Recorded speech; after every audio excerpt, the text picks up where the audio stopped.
What's up, my fellow citizens of YouTube? Citizen Cap here. Today we're talking about if you hear the phrase full coverage, just turn around and leave. So basically what the phrase full coverage is just a feel-good, fluffy term.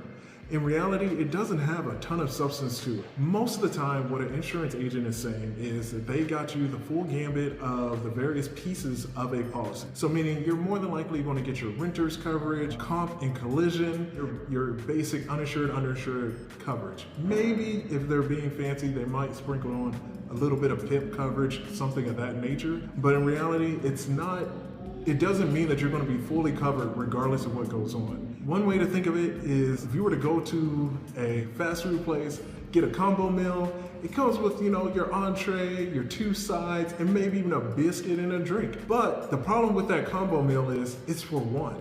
It's not going to be enough if you have a family of four.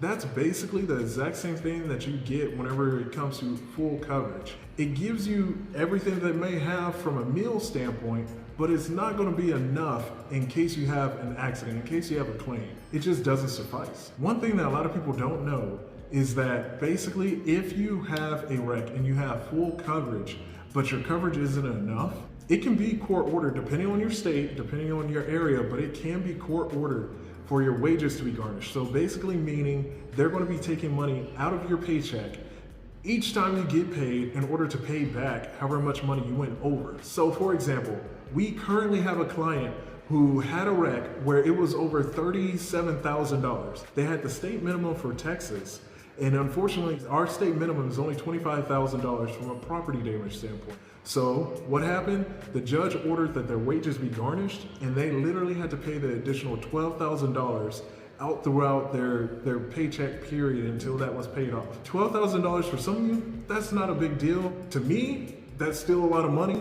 But regardless, that wouldn't have happened if they were maybe slightly more covered. If they just had the next level up, which most companies is going to maybe be like 50, 150. What do I mean by that? What I mean is $50,000 per person, $100,000 per incident, so basically aggregate, and then $50,000 from a property damage standpoint. One of these days, I'll go over the various coverages. Actually, you guys tell me if that's something that you would like to hear. But in this case, for this client, unfortunately, like I said, they went over their $25,000 limit and they had to pay the rest out of pocket. So this is a short video, but basically moral of the story, just don't go with the state minimum. And if someone tries to tell you full coverage, make sure that they actually explain to you what that means. And honestly, if they're saying, hey, you have full coverage, more than likely it's going to be insufficient. It's not going to be enough. You need to be out in rural, like there's only 10 other people in your county, in your city or town in order to actually even maybe make it through. But if you live anywhere like us, like in the DFW area, normally I like to just say Dallas, but if you live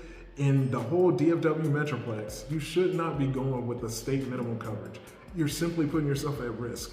You can literally go from having a bad day to like a bad life because you're having to pay out so much extra money above what your limits would cover. Just put out this little disclaimer. This is not legal advice. I am a licensed agent in the state of Texas, but this is not legal advice. You still need to speak to whoever you're getting your insurance through. If you hear the phrase full coverage, run. As always, until I see you next time, don't forget to do good, be good, and feel good. I'll catch you later.